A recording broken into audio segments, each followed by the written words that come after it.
Bismillah. Okay, fantastic. We're recording. We are live and welcome. We did it. I was going to say welcome back, but welcome back from what? From our typical Saturday night conversation. We did it. This is the first time that we actually got together out of maybe 2 years of saying, hey, bro, we should probably start a freaking podcast. Yeah, it's been a while. But alhamdulillah, everything, we've got all the final components together. The final component being scheduling. But yeah, welcome. We want to go ahead and take this time to kind of just introduce ourselves a little bit, but mainly introduce the podcast and the idea behind the podcast. So go ahead and introduce yourself. Hey everyone, my name is Malik.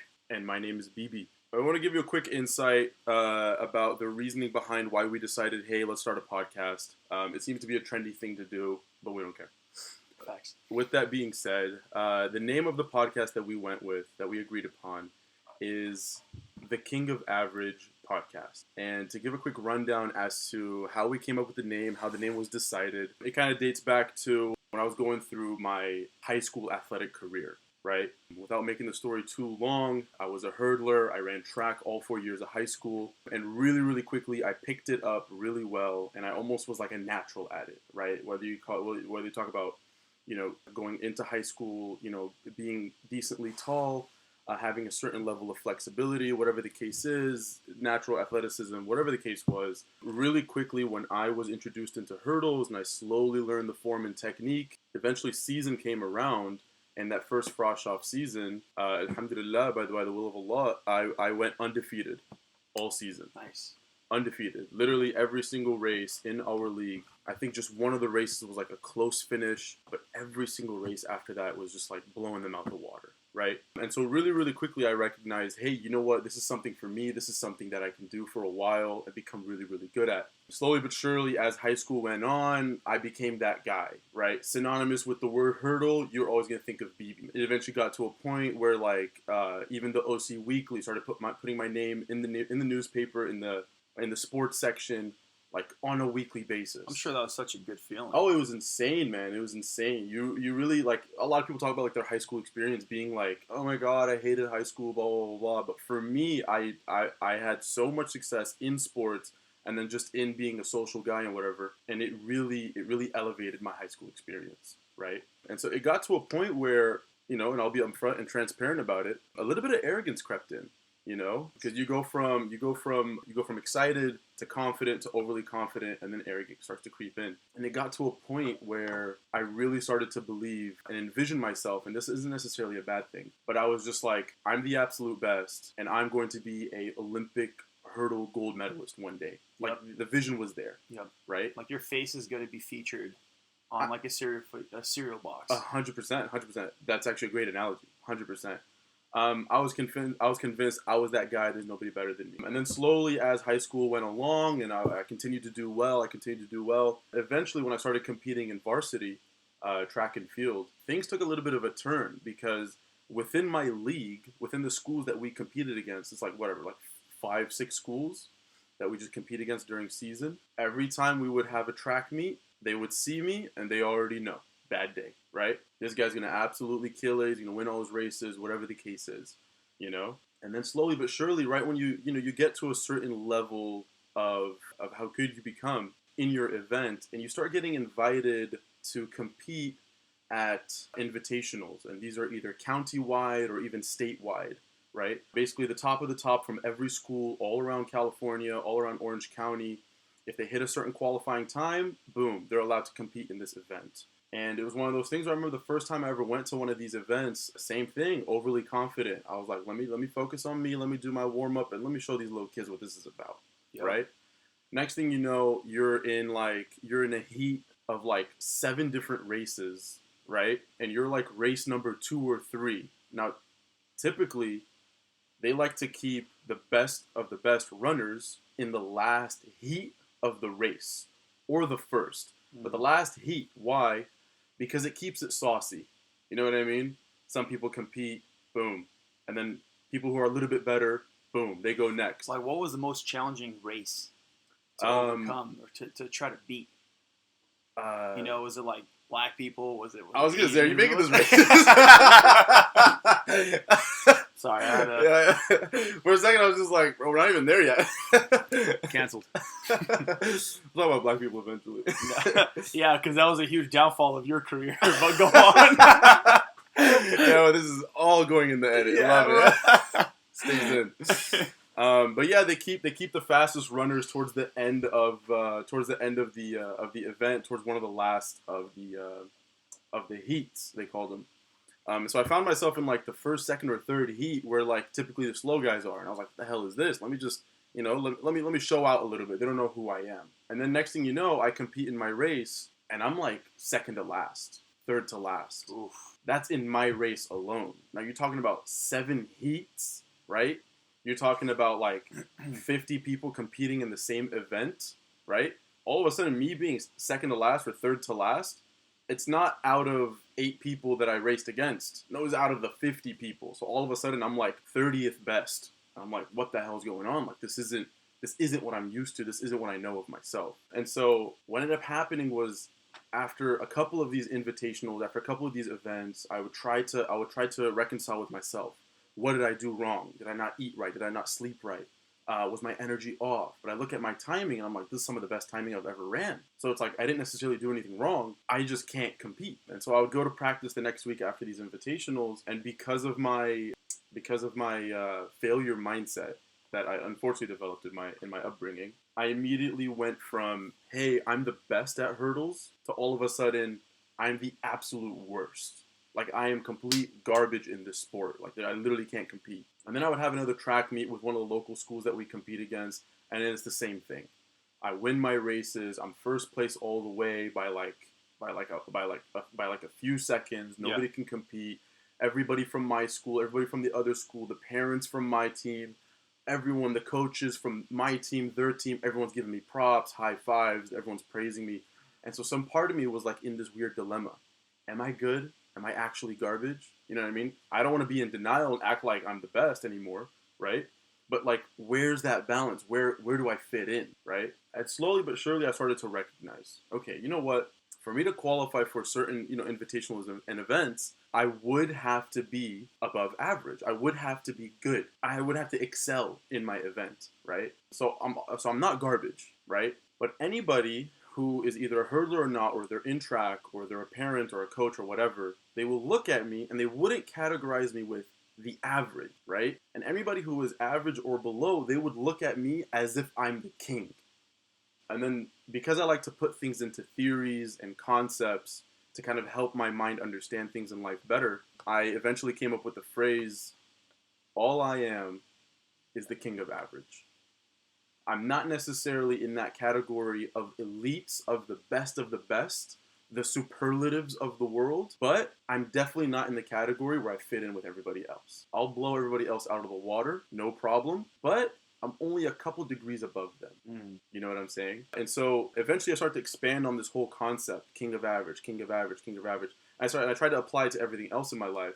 And this is where it fits in kind of like as not just the title of a podcast, but in a sense, the title of my life, right? A mindset. It's a mindset, absolutely. And the beauty behind it is it humbles you because you recognize, hey, you know what? There are others that are better than me. And there will always be somebody out there who will defeat me in every category, whatever that category is. But in reality, I'm also not the worst of the worst. I'm not the bottom of the barrel. I have a lot of things that I should be proud of. And those things that I can slightly excel in, right? So the first element was humility, right? Recognizing, hey, you know what? I'm not the best. But the second element is what? I can take the position that I'm in right now, this king of average, and I can always try harder to slowly work towards being the best, right? Becoming better. That's really what it comes down to. Because even if somebody does believe, hey, you know what? I am the best at something. When you believe you're at the peak, the only step forward is back down the hill. You never want to develop a mindset of I am the best, because the next step forward you take will be your downfall. So being the king of average, being just slightly a couple degrees above the average person, right? It puts you in that mindset that there's always room for growth, that there's always an opportunity to improve, to become better, all while maintaining the humility of, hey, you know what, I'm not the best, but also maintaining the mindset of I'm not the worst. So you're never discouraging yourself and you're always motivated to excel. So that's definitely a great point. Can you further elaborate on some people that, because whenever you hear king of average, I remember when you pitched this term or idea to me, I was like, I mean, I'm not really average, and why would I want to be the king of being average, right? Mm-hmm. If in the literal sense. So for people who are just tuning in and they want to hear this, who think how I thought in the beginning, how would you then further explain that it's not necessarily being the king of being average? So we're not obviously promoting being mediocre, Right. but it's just explain the whole average concept. Right.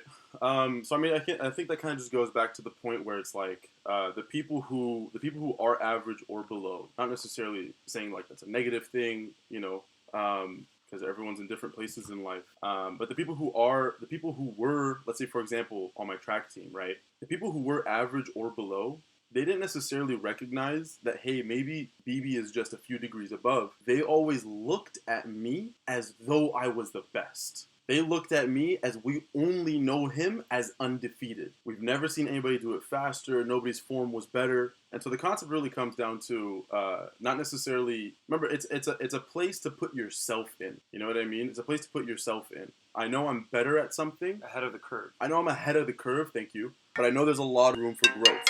It's not necessarily being among the average. It's recognizing, hey, I'm only a few steps ahead. And people say it all the time. The best rulers, the best kings in history were always the ones who can relate the best to their people, right? So when you only recognize, hey, I'm only a few steps ahead of everybody, you can still connect with everybody and you can create this audience where people will love and respect you, rather than placing yourself far superior to everybody, where they just envy you. Where they just envy you to the point where they can't wait to see your downfall. And that was something that I'd like to say I was always pretty good at.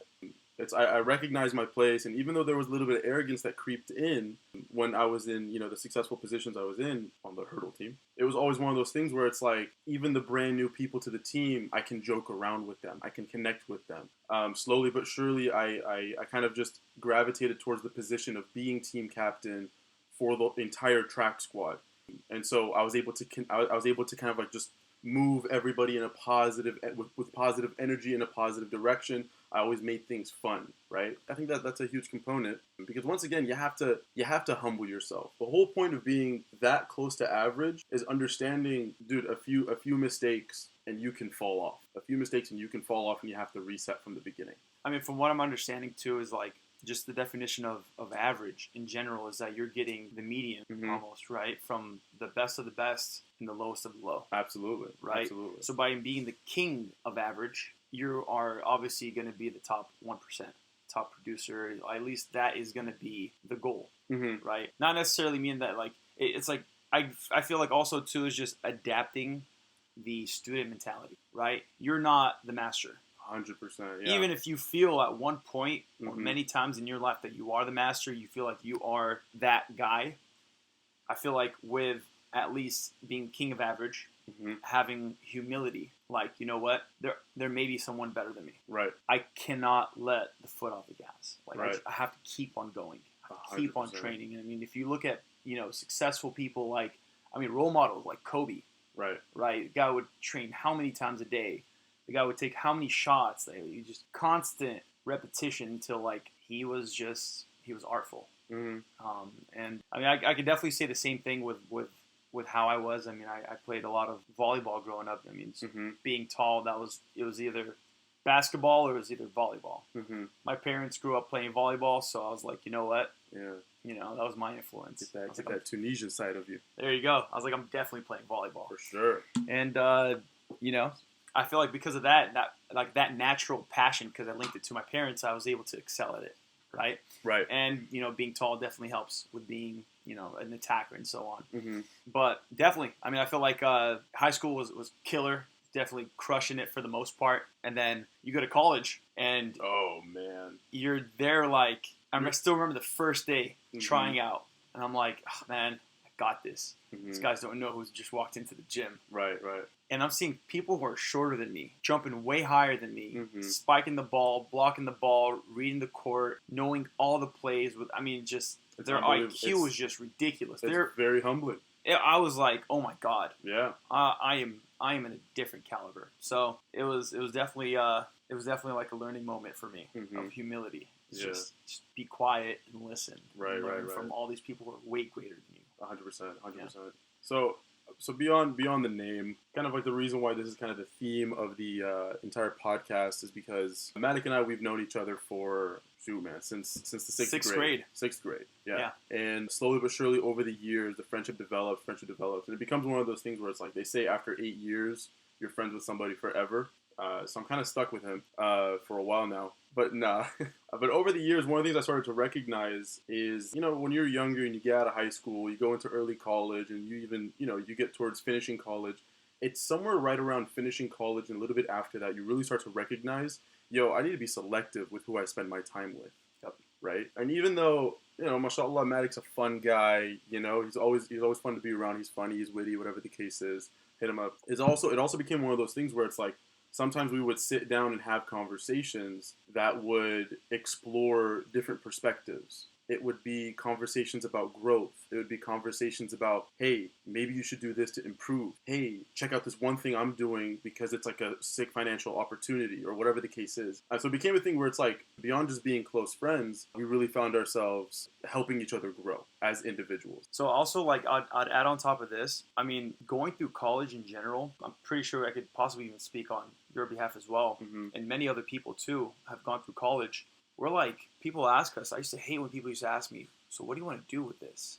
What do you want to do when you grow up? Or like, what do you want to do after college, or whatever it is? I'm like, I don't know. I really cannot tell you. Right. So it's like, I don't even know what the hell I'm good at necessarily. Like, like what field do I want to go? Automotive? Do I want to go medical? Do I want to go this? Do I want to go that? I'm like, I really do not even know. I barely even know myself. Lost. You feel lost. 100%. And I feel like what got me through was reading books. Like, I still remember reading the book How to Win Friends and Influence Others by Dale Carnegie. That's by far the first book, and by far my favorite book I've ever read, that really made me kind of shift my mentality and how I kind of viewed life, and like kind of alter my mindset with everything else, and like how important mindset is, how important relationships are, how important everything is. So I was able to then take concepts from there and kind of lead it onto my life and how I want to live my life and how I view myself and how much I respect myself. And to then, like, like if I'm hanging out with you and we're spending so much time together, and it's just beyond the point of like you always hitting me up or I'm always hitting you up. So it's like, I want to hang out with you. I want to see you. So it's like, I also, as a good friend, I want to make sure that you're growing with me. Right. Because pretty sure we've all had these experiences where we grow up with people in life and we grow apart because we're both moving in two different directions. Right. I'm moving a whole bunch. I'm moving levels, and you're still at high school level. Right. We don't have common interests. There's apps. It now becomes day and night. Where back then we were boys, we'd hang out, we'd have the best of the best memories, and we're in like college or post college. You're like, yo, Malik, why haven't you hit me up? Like, you're pretty distant. It's like, unfortunately, not to be cold or anything, I still respect the person, but it's like there's nothing to, in a way, not necessarily, gain from that person, whether it's knowledge, whether it's experience, whether it's business, or whether it's growth, or whatever it is, because I've been growing and you chose not to. So I feel like that was very important. 100%. Mindset is huge. Definitely huge. So we kind of just recognized this within each other, and even got to a point where Matic and I decided to. I think it's been a while. It's been a while, but we decided. I'd like to say it's 2 years. 2 years feels like a good number, right? Because it was like, what do you say? Was it pre-COVID? Or was it? Holy smokes! It was pre-COVID. You know why? Because remember, we used to always try to hit up different coffee shops. Yes, and then that was so sick. Every Saturday, different coffee shops, and then all of a sudden it was like COVID hits, and it's like there's literally one spot to go to. Yeah, ever. And it's my car. Hey yo, backseat. Hey yo, edit this out. But yeah, so we decided to start dedicating our Saturday nights to just sit, have a one-on-one. No one else was invited. It was like... Literally, yeah. It was our time. Everyone knew. We're like, oh, wow. BB and Matic, they're having their time. Oh, guys, I'm sorry. Yeah, Saturday's up. And I was like, you know what? Yeah, it is. And pretty much, yeah, it pretty much was. Owned it. And we literally dedicate our Saturday nights to sit, have a one-on-one, have a sip of coffee, and just, besides showing each other new songs, we would sit and we would just have these conversations where we would kind of, to a degree, open up to each other. We were still very reserved at first. Yeah. And then slowly we started to open up. But really, besides opening up, it was more of like sharing perspective, sharing experiences, in order that at the end of the conversation, we each had a takeaway.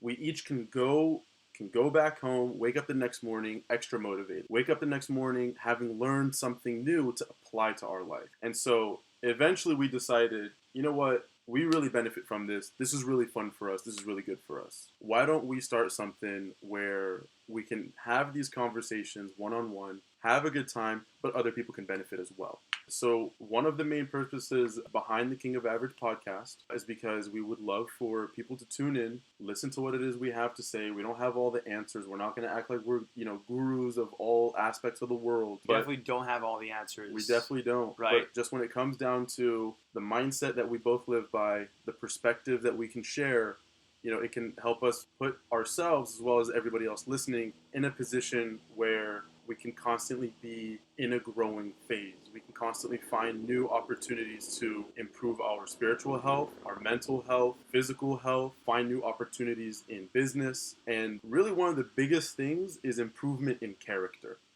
Improvement in character. Whether that was Islamically inspired our conversations to be in that direction, or it quite simply just how we are raised, that is something that we find very, very important. Just to have a sense of maturity, to recognize yourself within certain situations. And we're going to expand into, all these different concepts over time. But character development and then just personal growth. Welcome. Yep. Welcome to the King of Average podcast. That's the vibe, man. That's the vibe. We're sitting here sipping on our Lee's coffee. Yeah, the Vietnamese coffee is liquid crack. It really is. I'll do it any day, though.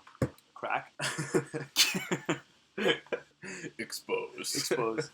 Cool. Well, I feel like this is a great first. We hope that everyone, gets to tune into episode 2, and it's going to be a fun ride. I'm really looking forward to this, and little by little, I just want to build a whole squad, whole people that we can benefit, and then people can benefit from us, and we can benefit from them, and it's not just us being that teacher. Yeah, That's definitely not it. It's funny because we're gonna learn from these conversations, right? Equally, if not a little bit more than everyone else that may be listening to this. Yeah. I mean, another a very, very important detail, just in general, is sometimes you might have heard something, right, from a motivational speaker, from a teacher in school, whatever the case is, from your parents, and you've probably heard it 1,000 times, and so it's in your brain somewhere. But sometimes just getting that reminder, hearing it from a different person, right? Hearing it in a different light, in a different perspective, it might re-inspire whatever that teaching was. Different time in your life. 100%. I mean, I remember hearing these motivational clips and these motivational lines and stuff. I'm like, okay, cool, that sounds pretty good. That's gonna be my new Facebook feed. My Facebook status, right? 100%. But then years go on, and then that one line, how basic and how overused it is, I'm like, whoa, this really just hit. Yeah, it re-inspires, it re-motivates. It makes sense for that time, that specific time and place that you're at in your life. 100%.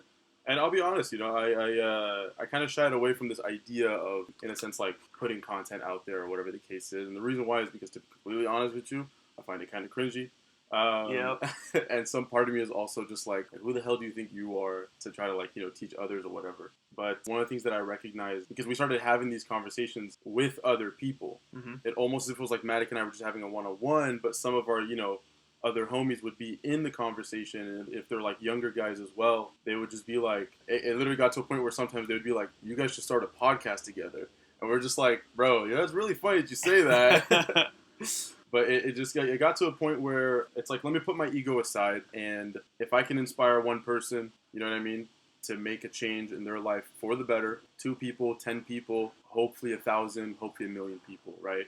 The number of people who will discourage you from doing something positive will always be less than the number of people who are appreciating your work and benefiting from it. So it's let's focus on the positive, let's focus on that, and just send it. Let's make it happen. Another thing too is that an important thing too is that this life could be pretty grim, right? Oh, definitely. It definitely could, but having a realistic approach to it, but then of course realistic mixed with some optimism. Mm-hmm. And you know what? I could do this. Where this whole lifestyle, people who are taking chances, whatever it is, they'll always hear from family or friends or random people that you can't do this, or it's a bad idea. Mm-hmm. And what are people going to think about you? And what happens if the world collapses and then a freaking dinosaur pops out of nowhere and then right. you fail at this? You're like, when will this ever happen? So this eventually gets in your mind if you just constantly. Well, our goal is, at least my goal, screw BB, is is to be that. Don't believe him, he's lying to you. To be that light, right? To be that one person and be like, you know what, you can do it. You should do it. Why not? As long as you properly think this will benefit your life, this will benefit the people around you, and this may alter your life. Your projection of your life just completely skyrocketed. Yeah. Why not? Right, and it's a huge concept to kind of bring up that point. Is a lot of people, unfortunately, they do have the failure mindset. Right? Remember that one video I sent to you? It was like failure mindset. Was it failure mindset or versus growth mindset? What was it? You're the one who sent me the video, brother. No, because I remember, I sent you this video. Well, my brother Ahmed sent me the video. But I sent it to you, and you were just like, it's not failure mindset. But failure mindset is pretty much the exact same thing, right? Versus growth mindset, right? Once you want to introduce a new idea, like you said, people always want to shoot it down. People always want to, pull out the negative risks or whatever the case is. There's always going to be risks. Right. Us waking up and getting out of the house every single day of our life, whether to go to work or to go to the gym or to go anywhere, is legit a risk. Yeah. Right? Getting in a car is actually the stupidest thing any human being can do. You really can. It's crazy, yeah. It's crazy. But failure mindset is something that, we'll talk about often. And it's something that people need to really start recognizing early on. Just the way their brain is wired. Why does your mind go in a certain direction towards negativity first? Why is it difficult for you to recognize opportunity, recognize possibility of success? And failure mindset is actually one of the reasons why, Malik and I grew so close. It's because we both recognized, hey, you know what? We can't be around people who are negative all the time. The people who want to just, they want to see the negative in everything. They want to shut down every possibility. Those are not the type of people we want to hang out with. Those are not the type of people we really want to spend our time with. Because the way I like to put it, and I'll probably say this a few times, is the only direction I'm going in is up. Yep. If you, as a sibling, friend, whatever, partner, whatever the case is, if you want to act as an anchor and weigh me down, I'm sorry, that's not going to happen. I'm not going to allow it. I'm going to cut the anchor off, and I'm going to keep going in the direction that I desire, which is back upward. But failure mindset definitely is something that we'll bring up time and time again. I'll definitely have to revisit that video. I don't know where I'd be able to find it, but it was actually really, really surprising because when I sent that video to you, I think it was like a 20-minute video. It wasn't that long. You immediately responded after watching it, and you were like, because it was like failure mindset versus growth mindset. Was it Pena, that old billionaire? I don't know, but it was like dude that cusses so much. Maybe. Do you know what I'm talking about? It was a video that was like it was like a cartoon sketch. The whole video. No, then it definitely wasn't. Yeah. It wasn't like an actual speech. Okay. It was like somebody was explaining a concept, and there was like a cartoon sketch behind it, as he's talking along. But I remember sending the video to you, and after you checked it out, you immediately texted me back. And you were like, yeah, I definitely have a failure mindset. And that was one of the things that shook me the most. I was like, what? Malik? No. There's no way. You know what I mean? It really took my surprise. Because, I like to think highly of my friends. Not just because he's tall and handsome, He does have some positive qualities, I guess. Just being tall, really. Yeah, it's really That's all I have going for me. That's really it, yeah. He barely grew a beard for the first time last year, but whatever. Thank God, dude. Yeah. That's one thing that benefited from getting COVID. It's about damn time. But yeah, so when he texted me that, I think it was just one of those things where I was like, all right, well, I guess I got to babysit this guy. I guess I got to cut this guy out of my life. Kick him out. Replace him. But no. I remember saying that because... You don't even remember the video. No. What do you remember saying it? No, but why else would I say that, though? No, you're 100% right. I would say that because you're being vulnerable. Thank you for being vulnerable. Vulnerable, exactly. You got to be vulnerable in life. You have to understand that with the people you trust. Of course, it's not like random stranger. So I'll tell you about my life. Yeah, sit down. You got a moment? But I remember the reason why I would say that is just, of course, I respected what you had to say, but then also I was being real. I'm not gonna be the person to be like, I'm always positive. I'm always living the best life possible. I'm always the optimal human being. Right? Look at me. I'm the guy. I'd be lying to myself. I'd be lying to everyone else to be like, I am constantly in cloud 9. No, 100%. 100%. It's so how to humble myself. No, 100%. 100%. And I think that's That's huge because it's part of just the being able to recognize the position you're in and where you're at, but also I guess like the whole thing of like addiction, right? It's like step one is like acknowledging that you have a problem. 100%, yeah, 100%. So that's the word I'm looking for. Denial, not being in denial. Because if you're gonna sit there and you're not going to recognize, which is literally step one, you're not going to recognize the situation that you're in, the problem that you have, the bad habit that you continue to be addicted to. If you're not gonna recognize it, you're gonna try to deny it, you're just gonna dig yourself a deeper hole. Yep. And I found the video. It's growth mindset versus fixed mindset. Yes, that title. Fixed mindset. Yeah, because fixed mindset is basically just like you feel like you literally you're stuck in the same place. Mm-hmm. You're stuck in the same place. You don't see any opportunity to grow anymore. You're like, this is the most I'll ever achieve in my life, and put a cap on it. Yep. You know?